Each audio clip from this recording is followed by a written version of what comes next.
Lemmon. I attempted this climb twice last year during my RV trip around the country.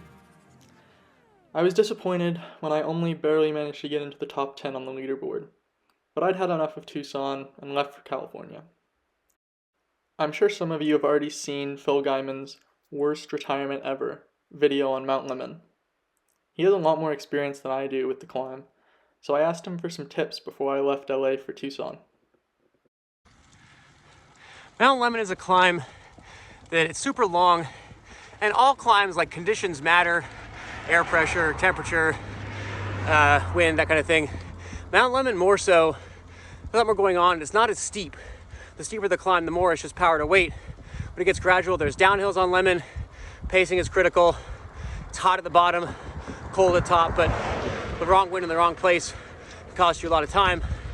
It's a KOM I took from Tom Danielson a few years ago, and then a bunch of triathletes went and took it from me, which this aggression cannot stand from the swimmers and runners out there. So hopefully Drake can bring it back for the folks who pedal and I guess occasionally row or used to row.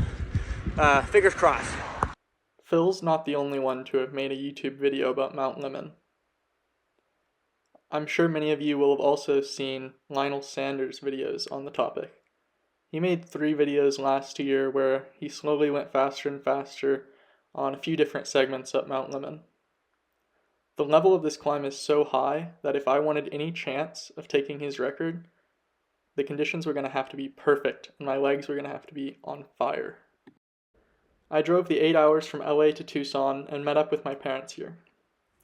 I had a 3-day window in which I could attempt Mount Lemmon, and the next clip is from my Recon Ride the day before. So you prepared for a shot at it tomorrow? I think so, yeah. As long as the weather cooperates. Anywhere you go, give it on. Anywhere you say, anywhere.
The forecast looked pretty good for Tuesday morning, but spoiler alert, it wasn't good enough. I only averaged 328 watts last year for the 1 hour 22 minute effort. I thought that this year I'd need to average about 380 to take the record, and that'd be in good conditions. I started the effort a bit cold, not feeling amazing, and I could see on the Strava Live segment that I lost some time early on to Lionel. I started to dig in though, and I was sitting over 380 watts.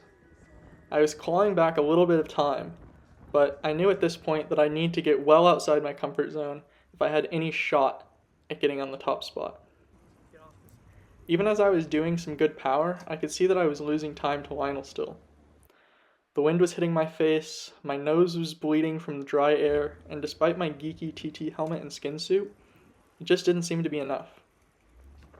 My self-belief really started to wane in the last half hour of the effort, just as the effect of increasing altitude really started to hit me. I felt awful, and I wanted nothing more than for the effort to be over.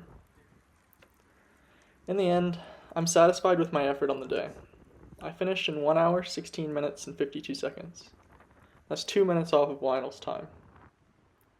I gave it everything I had on the day though, so despite not getting the result that I wanted, I'm not overly upset with myself. I can take this experience back to LA with me and use it to help drive my progression, so that in a couple months I might come back and have another shot at topping the leaderboard. Hopefully I can find some good conditions and some better legs, and who knows what can happen. Stay tuned for that. Thanks.